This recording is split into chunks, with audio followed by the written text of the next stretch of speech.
We all contain magic. The question is, how do you contain your magic? It connects you to one. Hold the hand of bliss once more until the story's done. Containing your magic isn't about holding back. It's about holding space for vitality, creativity, and alchemy. It's about learning to nurture what fuels you and to release what no longer serves you. So there's more room for you to be you.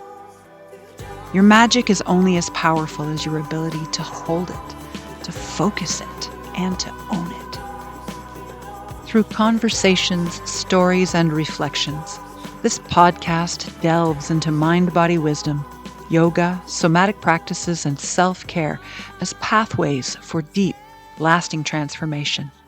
Each episode is an invitation to tune in to the pulse of your own magic, to trust it, to honor it, and let it move through you in ways that heal, create, and ignite your fire without burning out. I'm your host, Sonia. I'm a transformational coach, yoga educator, singer, and embodied alchemist. Mind-body wisdom, intuition, freedom, creative expression, love, and joy are my guides. Sprinkle that with a dose of healthy discipline, and you've got my magic recipe for success. I'm here with you today to share the stories, the practices, and the awakenings that truly contain her magic. Let's begin. This morning I woke up and for the first time in a long time, my house didn't quite feel like home. Now, nothing is wrong. In fact, everything is really good. But a few days ago, I took my dog to stay with my son. My daughter is spending some time with her dad. The house is half packed because I'm getting it ready to be rented while I'm away. Right now, it's just me and the cat. In a few days, I'll be leaving on the longest trip I've ever taken. I'll be traveling through Europe for a couple of months and recording podcast interviews, reconnecting with friends and loved ones, exploring places, some I've been to before, but going in a little deeper and going to places I've also never been before, and allowing myself a season to simply experience life. This morning, I woke up and I realized I was standing in a threshold, not where I'd been, not yet where I'm going, just in between. And it made me think about something that has been quietly following me for the past few weeks, the spaces in between. Hello, beautiful ones, and welcome to episode 15 of Contain Her Magic. Today's conversation wasn't actually the one I had planned. I had wonderful interviews scheduled, but as the summer arrived, people began shifting gears. Interviews were rescheduled, timelines changed, and at first I found myself trying to make everything fit, trying to keep the production schedule exactly as planned. And then I stopped. I asked myself, what if these weren't interruptions, right? What if they were actually invitations? Invitations to slow down, to integrate, to live a little more before talking about living.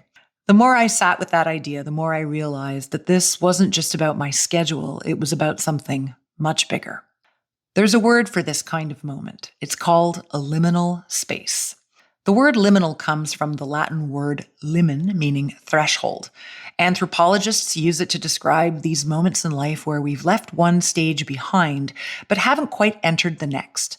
A doorway, a crossing, a place where one chapter has ended, but the next one hasn't fully begun. And I suspect we've all been there.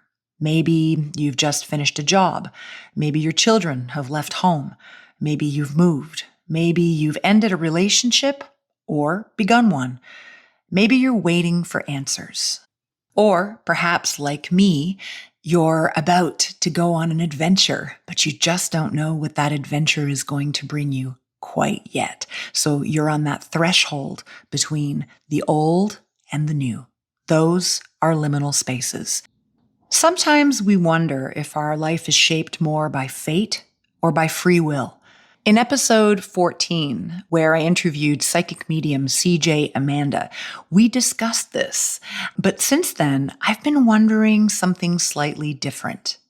What if our greatest power isn't found entirely in either?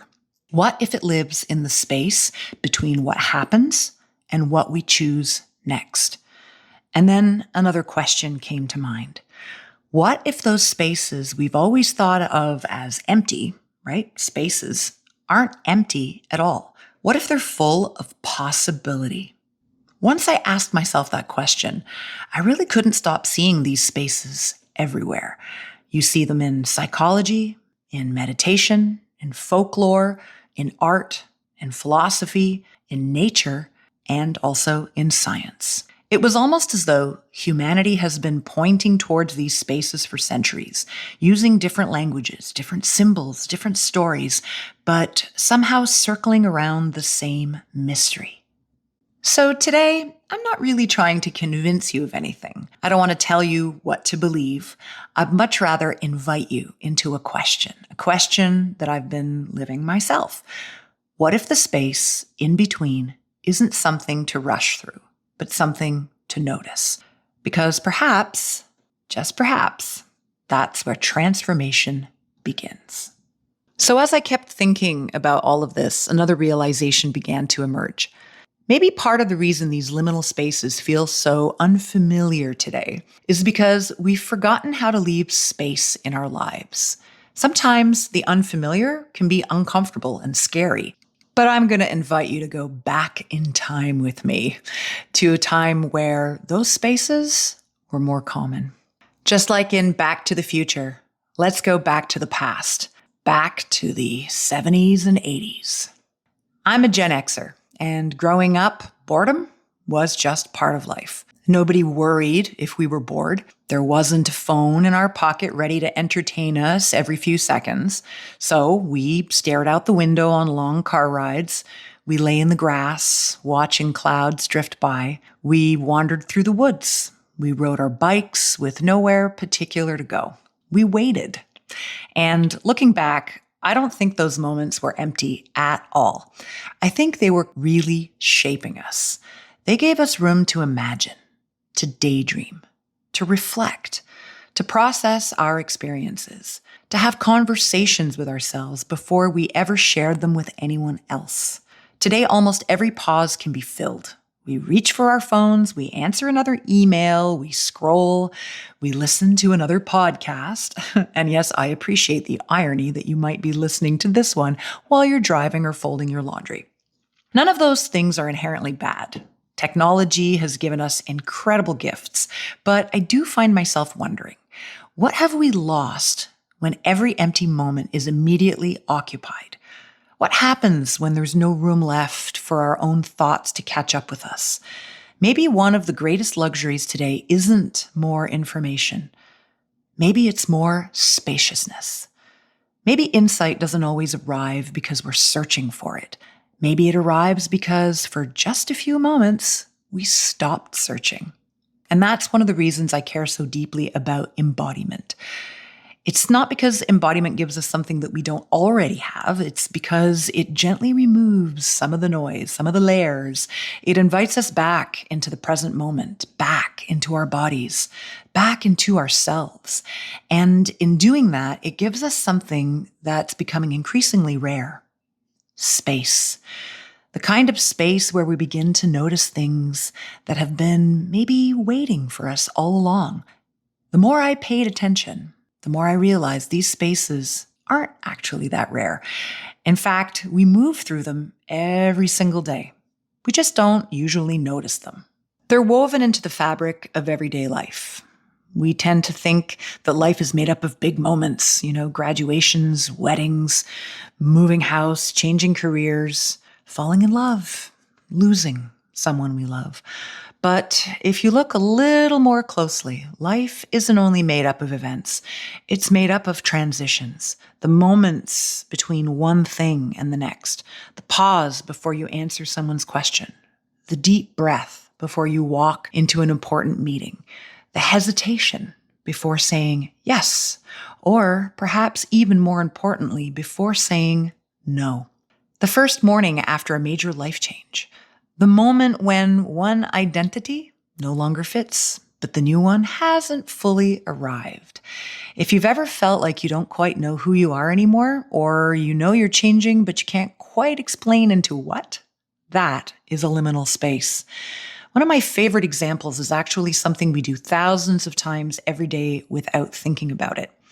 Our breath. We inhale, there's a tiny pause. We exhale, another tiny pause. Life itself has a rhythm. It doesn't rush from one moment to the next. It moves through these beautiful little spaces in between.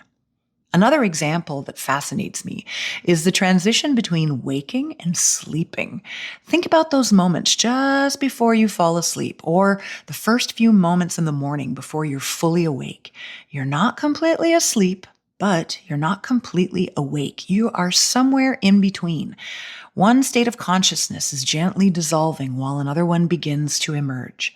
How many of you have noticed usually we have vivid dreams right before we wake up and then we become conscious, but there's that in-between space. And for me, that is where I get some of my best insights. Many contemplative traditions have paid attention to these thresholds for thousands of years, and we'll come back to that in a moment. So, I'd like to offer you a quote that's often attributed to Viktor Frankl. Frankl was a psychiatrist, Holocaust survivor, and someone who devoted much of his life to understanding how human beings find meaning, even under the most unimaginable circumstances. He said, "Between stimulus and response, there is a space. In that space is our power to choose our response.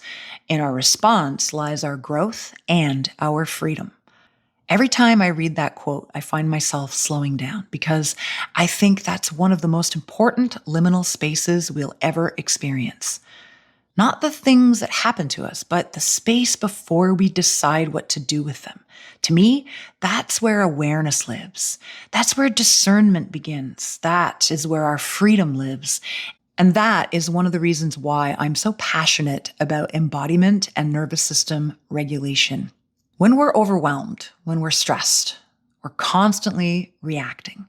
That space becomes very small, very habitual. Sometimes it disappears altogether. Something happens and we immediately react. But when we begin to regulate our nervous system, when we slow down, when we return to the body, that space begins to expand again. And suddenly, choice returns. Embodiment isn't about becoming someone entirely different. It's about becoming present enough to notice the space that's always been there, that space where you can choose to respond to life differently. Maybe our choices do more than shape our circumstances. In fact, maybe they shape us. In a moment of reflection or of pause before action, this is where we can say, will I trust my intuition? Will I say yes?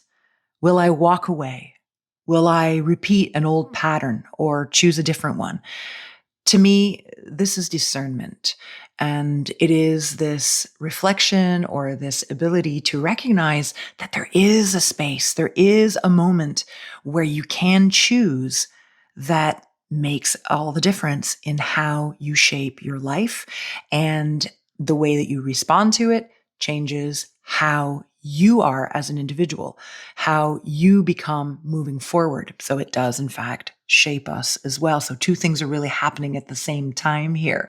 These moments of spaciousness or these thresholds of everyday life are the ones that we notice the most, usually. And as I mentioned, in psychology, we see that there is reference to this, but you see it also in other schools of thought. Humanity has been noticing them for centuries. Completely different traditions, disciplines, and ways of understanding the world seem to keep circling around that same mystery. Not because they're saying exactly the same thing, they're not, but they're asking remarkably similar questions, and that's where I start to pay attention. I almost picture it like a Venn diagram, right? Different circles, different perspectives, even different languages. And right there in the middle, there's this beautiful overlap where they all seem to be pointing towards the same place. Let's take a little walk through a few of them. One of the first places I encountered this idea was through meditation. Many contemplative traditions speak about the gap, the space between one thought and the next. Not trying to stop thinking, but becoming aware that there is already silence there. When you begin to witness yourself differently, you can see that there is space. And in fact, there are different variations of what you can experience inside of that space, but it's still all space to notice. Thresholds where one state of consciousness gently gives way to another. And then I'd like to introduce you to a word that perhaps you're not familiar with. It's Śūnya. It's a Sanskrit word, and it often is translated as emptiness or the void. But I think that translation is a little bit void of the potential that it carries. So that's exactly what I'm getting at, is that inside of that emptiness, of that nothingness, of that space, there exists something. In fact, one might argue there exists everything. Pure potential.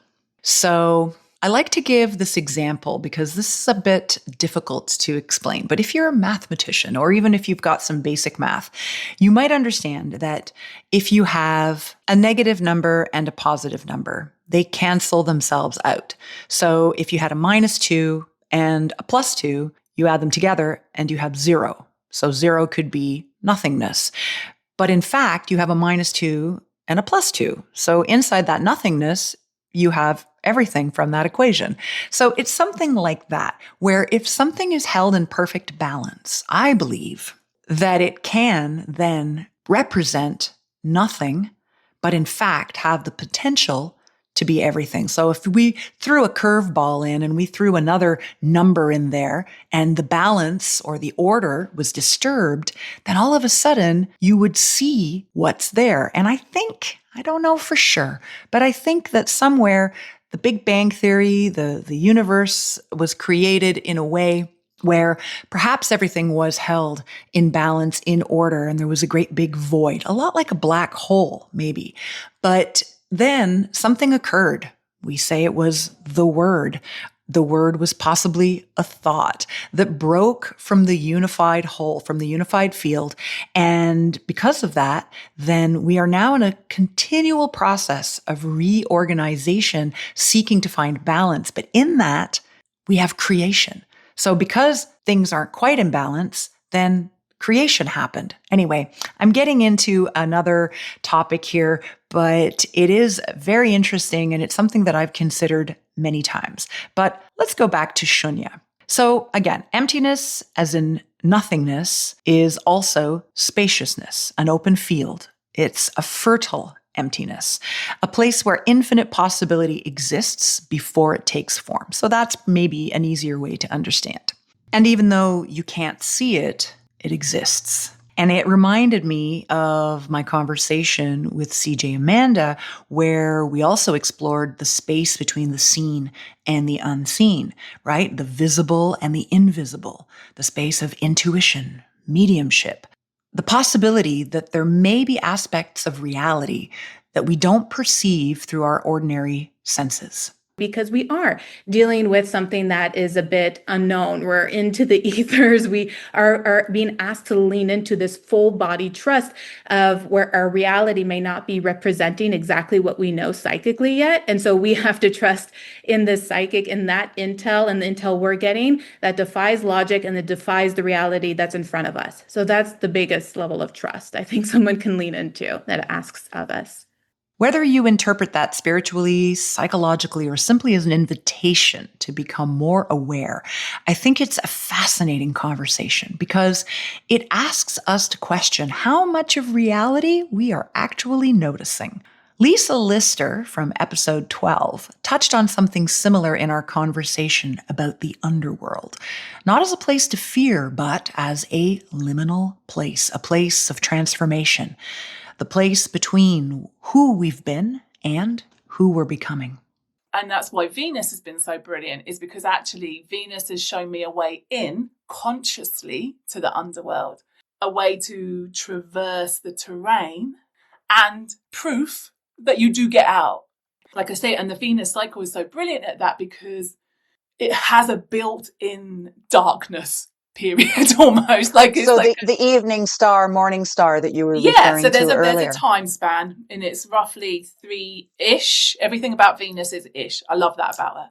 Like she doesn't have any specifics, even though astrologers try and pin dates and times on her. She's very ishy, but like a 3-ish for possibly month period of time when she's no longer mornings, but when she's, when she's not visible in the sky as morning star, where she in the center of that darkness period, she becomes evening star.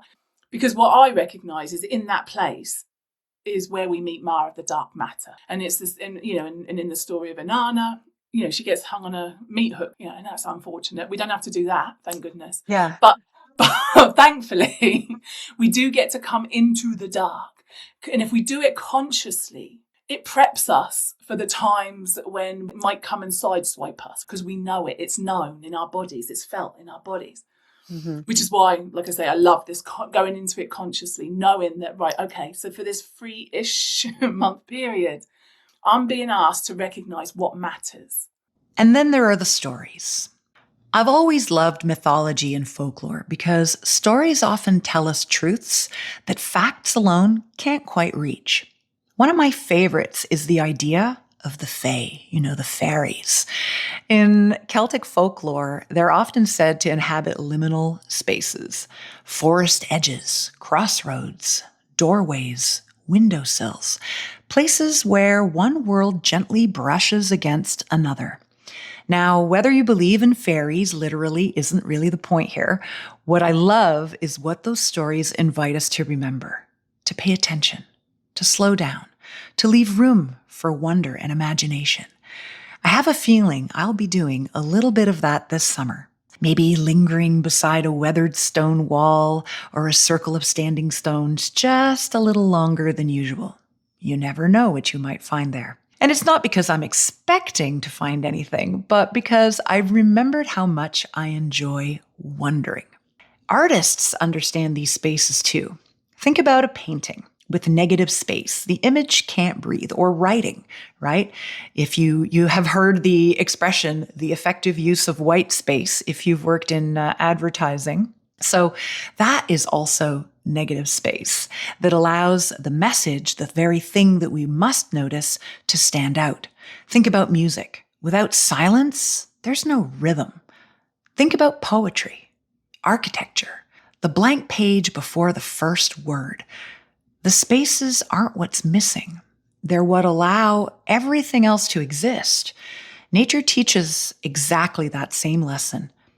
Dawn, dusk, the turning of the tide, winter becoming spring. The seasons never rush each other. Everything unfolds in its own rhythm. Everything honors the threshold. Then I found myself going back into some old theories and books from my interesting youth. I found myself revisiting William Blake. In The Marriage of Heaven and Hell, he wrote, "If the doors of perception were cleansed, everything would appear as it really is, infinite." And that is, in fact, where the band The Doors got their name from. But what's extraordinary about this idea is that reality isn't as limited as we think. Maybe it's our perception that's more limited. And a couple of hundred years later, Aldous Huxley borrowed Blake's phrase for his book, The Doors of Perception. Huxley became fascinated by consciousness itself, by how our ordinary perception shapes the reality we experience. Again, I'm less interested in whether he arrived at the right answer. I'm interested in the questions he was brave enough to ask, because I've never wanted to teach people what to think. I'm more interested in helping people learn how to think, how to question, how to become curious, how to look through a different lens. So now I'd like to invite science into the conversation. Quantum physics explores ideas of probability, observation, and potentiality. And the more we discover, the more we see where quantum physics is overlapping with concepts in spirituality. With the Yoga Sutras, for example, we see similarities to what's being said in the particle theory. I don't want to get too deeply into that today, but if you're curious, then it gives you something that you can research. But essentially, even science reminds us that reality may be far more dynamic than it first appears, right? Because we use our senses, but what if we had other senses that could detect other realities? So our reality is based on what we're able to hear, to see, to taste, to touch, to smell. So our senses are the organs that allow us to perceive our world and from that construct our world. But what if there are things that we can't sense, but that do exist on another level? So things aren't really fixed and perhaps not as straightforward as our senses would have us believe. We have to look sometimes through another lens, another invitation to remain curious. And finally, it's time to talk about time. One of my favorite conversations on this podcast was my episode exploring witchcraft. That's episode 4. And inside of that episode, we actually talked about our relationship with time. I'm here traveling in England and particularly Lincolnshire County. Horncastle and the Lincolnshire countryside are steeped in folklore. I did a little research and I found some interesting things and in mystery. So do you feel that the land here itself holds memory? I do. Yeah. I think water holds memory, land holds memory, everything holds memory. I believe that time overlaps. I know it's a crazy notion, but I think time overlaps, and I think we're all living at the same time. You know what? And that's how ghosts appear. I've always had that feeling too. We often think of time as something linear, always moving forward, but many traditions see time as cyclical, seasonal, rhythmic, not a straight line, but a series of endings and beginnings, threshold after threshold. And sometimes we talk about that in terms of timelines. And perhaps what stayed with me the most about that, in meditation, psychology, mythology, folklore, art, nature, philosophy, science, storytelling, is that they don't all agree. They aren't trying to, but all seem to recognize that these spaces matter, that something meaningful happens there. And maybe, just maybe, they're inviting us to slow down long enough to notice it too. So after exploring all of these different perspectives, I found myself asking one very simple question. Why does any of this actually matter? Because this episode really isn't about fairies or William Blake or quantum physics or even meditation. Those are all fascinating, but they're not the point. The point is us. How we move through our lives, how we navigate change, how we meet uncertainty, how we become who we're becoming. The truth is, I don't think most of us are very comfortable with liminal spaces. We like certainty. We like answers. We like knowing what's next. So when we find ourselves in the middle of a transition, our instinct is often to rush through it. We rush through grief. We rush through healing. We rush into the next relationship, the next job, the next project, the next distraction. We just want to get to the other side. And I totally understand that. I'm living one of those spaces right now, and pretty soon I'm going to be rushing to get a whole lot of things done. But what if that's exactly where the gift is? What if the threshold isn't simply something to get through, but somewhere to be? Because when I look back over my own life, the greatest transformations didn't happen after I had everything figured out. They happened while I was still finding my way. While I was asking questions, while I was listening, while I was willing to admit that I didn't know. There's a benefit in knowing enough to know that you don't know. And perhaps that's why I find these liminal spaces so powerful. They're not empty. They're full of possibility. Not because absolutely anything can happen, but because nothing has been decided yet. Before we speak, there are countless words we could choose. Before we respond, there are countless ways we could meet the moment. Before we decide, our future is still wonderfully open. To me, that's where our power lives. Not in controlling life, not in predicting life, but in meeting life consciously. As I mentioned before, I'm not interested in teaching people what to think. Please have your own ideas, opinions, curiosities. I'm much more interested in helping people to learn about how to think, but also how they think, and also to question your thoughts. As Joan Matthews said in episode 2, The Wisdom of the Crone, don't believe everything you think. No, good heavens. Don't believe hardly anything you think. So question what you think and notice what you're thinking and how the stories that you've inherited affect you, or how they control to some degree the patterns in your life. Because I don't believe transformation comes from someone handing us better answers. I think it comes from learning to ask deeper questions. And that's what embodiment has always been teaching me. Not to escape uncertainty, but to stay present inside it, to hold your magic, long enough for something new to emerge.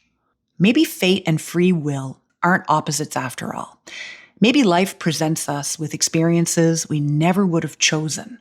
But somewhere between what happens and what happens next, there is a space, and perhaps that's where our freedom lives. In choosing how we respond to these experiences, we open up a world of possibility. And in response to what life is offering me right now, I want to let you know that this will be my last new podcast episode for a little while. Over the next couple of months, I'm going to be stepping into my own space in between. Not because I'm walking away, it's quite the opposite. I'm stepping up. I'm stepping more deeply into the life that inspires it. I chose this topic for this episode because I'm living it. One of the things I've always tried to do in my work is not just share these ideas, but live them. Maybe not perfectly, but honestly. It's one thing to talk about liminal spaces, and it's another to trust one. And that's where I find myself. This summer feels like a threshold, not an ending, not even really a pause, but like an inhale before the next exhale. A season of living, of traveling, of recording conversations, of gathering stories, of reconnecting with people and places, of allowing life to surprise me. I have no doubt these experiences will shape the conversations we'll have when I return in September. And perhaps that's exactly how it should be. I have a feeling that over the next couple of months, you'll find me lingering a little longer in ancient places, walking through old forests and by the ocean. I love the ocean. Standing in the doorway of old churches and cathedrals, immersed in cultures that move at a different rhythm, a different speed, breathing it all in and enjoying every moment. And perhaps even looking behind a tree or beneath a wildflower, just in case the fae have left a little magic behind. And that's really my invitation to you.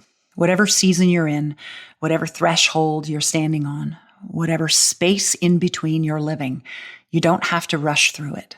Perhaps this is the very place where life is quietly preparing you for what's next. Perhaps this is where your own transformation is unfolding, even if you can't quite see it yet. As I step into my own space in between over the next couple of months, I hope you'll give yourself permission to step into yours. Maybe that means taking a walk without your phone, watching a sunrise, sitting by the ocean, getting your hands in the garden, simply reading a book, taking a deep breath before responding, or allowing yourself to be bored for a little while. Because perhaps that's where you'll hear yourself most clearly. I'll still be sharing little moments from my travels on social media, and I'll be recording some wonderful conversations while I'm away, so this definitely isn't goodbye. It is just a change of rhythm. I'll be back, as I mentioned, in September with fresh stories, fresh conversations, and I'm sure a few more questions. In the meantime, I'd love to invite you to revisit some of the earlier episodes of Contain Her Magic. There are now 15 episodes and one special 2-part conversation, and I have a feeling that you might hear some of them differently now than you did the first time. Sometimes it's not the message that changes, it's us. And if today's conversation has inspired you to create a little more space in your own life, I'd love to leave you with a small gift. It's called 5 Minutes Just for You. It's a free guided practice that you can return to anytime life feels busy, overwhelming, or you simply need a gentle reminder to come home to yourself. You'll find the link in the show notes. Think of it as a little companion for your own space in between. And before I go, I just want to say thank you. Thank you for being here. Thank you for your curiosity. Thank you for walking beside me through these first 15 episodes of Contain Her Magic. I honestly have no idea exactly who I'll be when I return in September, and somehow I find that incredibly comforting, but also exciting, because that's the gift of a liminal space. We don't yet know what's becoming. We simply have to be willing to meet it with an open heart. So wherever this episode finds you, whether you're beginning something, ending something, waiting for something, or simply learning to slow down, leave a little space. Notice what unfolds. Notice what finds you. And perhaps notice a little more wonder than you did before. Before we finish today, I'd like to invite you to stop thinking about the space in between and simply experience it. If you're somewhere comfortable, allow yourself to become still. You might like to gently close your eyes or simply soften your gaze. Take a slow, easy breath in and let it go. And again, breathing in and breathing out. There's nowhere to be for the next few minutes. Nothing to solve, nothing to figure out. Just arrive. Notice your breath, the inhale, the exhale, and then begin to notice the tiny pause between them, the little space after the inhale, before the exhale begins, the little space after the exhale, before the next breath arrives. Life has always moved through these quiet spaces. Perhaps we've simply forgotten to notice them. So now, take some time to do that.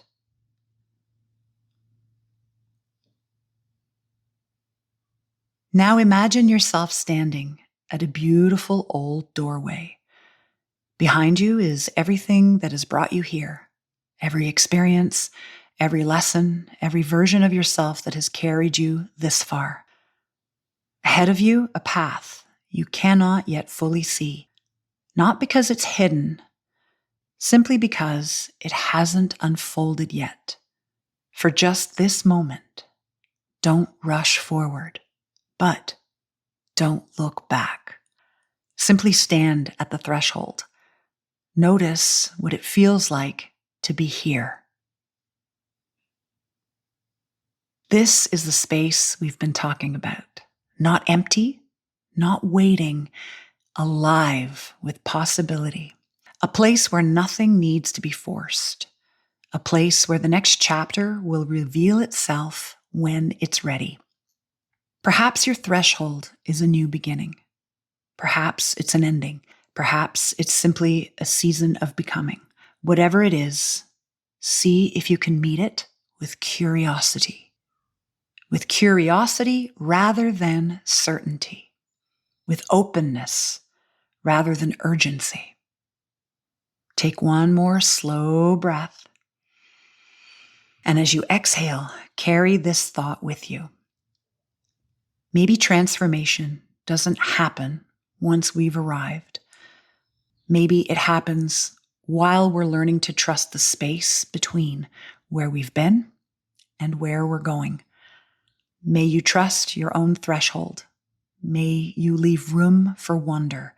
And may you discover that the space in between isn't something to rush through, but something to gently inhabit. When you're ready, take one more deep breath and slowly open your eyes. Well, my lovelies, I hope you feel uplifted and inspired. Remember, your fire is sacred. Hold it, nurture it, and let it light your path without burning out. And I hope that you'll join me for the next episode of Contain Her Magic, a sacred space to honor your path, discover your unique gifts, and to unapologetically embody your truth and your joy. I'm Sonia Bayo. Until next time, burn bright and hold on to your magic.